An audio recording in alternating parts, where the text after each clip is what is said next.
Hello hi నమస్తే వెంకి. భూపాలపల్లి జిల్లాలోని మొత్తం గ్రామ పంచాయతీలు వచ్చేసి 248 గ్రామ పంచాయతీలు ఉండడం జరిగింది. ముఖ్యంగా ఆవాస గ్రామాలు కూడా 253 ఆవాస గ్రామాలు ఉండడం జరిగింది. ఆవాస గ్రామాలు అంటే 150 నుండి 300 మధ్య ఓటర్లు అయితే ఎక్కడైతే ఉంటారో దాన్ని ఆవాస గ్రామాలుగా తీసుకోవడం జరిగింది. మరి ఈ ఆవాస గ్రామాలలో పోలింగ్ కేంద్రాలు ఏర్పరచాలి. మరి ఇక్కడున్న అధికారులు మరి ప్రజాప్రతినిధులు ఆ ఆవాస గ్రామాలలో పోలింగ్ కేంద్రాలు ఏర్పరచకపోవడం వల్ల అక్కడ పోలింగ్ శాతం తగ్గే అవకాశం ఉంది. ముఖ్యంగా ఎవరిపైన అంటే వృద్ధులపైన, వికలాంగులపైన ఈ ఎఫెక్ట్ పడే అవకాశం ఉన్నది. ఒక ఓటరు సామాన్యంగా ఓటును వినియోగించుకోకుండా పోయే అవకాశం ఉన్నది. ఆవాస గ్రామాలలో పోలింగ్ కేంద్రాలను ఏర్పరచకపోతే మరి మన భూపాలపల్లి జిల్లాలోని ఏ మండలాలలో ఎన్ని ఆవాస గ్రామాలు ఉన్నాయనేది మనం వీడియో ద్వారా తెలుసుకునే ప్రయత్నం చేద్దాం. పల్లెమల్ల మండలంలో 8 గ్రామ పంచాయతీలు ఉండగా 7 ఆవాస గ్రామాలు ఉండడం జరిగింది. అదేవిధంగా మహాదేవ్పూర్లో 18 గ్రామ పంచాయతీలు ఉండగా 1 ఆవాస గ్రామం ఉండడం జరిగింది.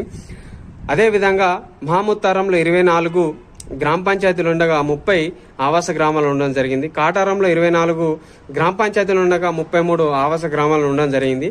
మలహర్ మండలంలో 15 గ్రామ పంచాయతీలు ఉండగా 33 ఆవాస గ్రామాలు ఉండడం జరిగింది. అదేవిధంగా టేకుమట్లలో 25 గ్రామ పంచాయతీలు ఉండగా 15 ఆవాస గ్రామాలు ఉండడం జరిగింది. చిట్యాలలో 26 గ్రామ పంచాయతీలు ఉండగా 27 ఆవాస గ్రామాలు ఉండడం జరిగింది.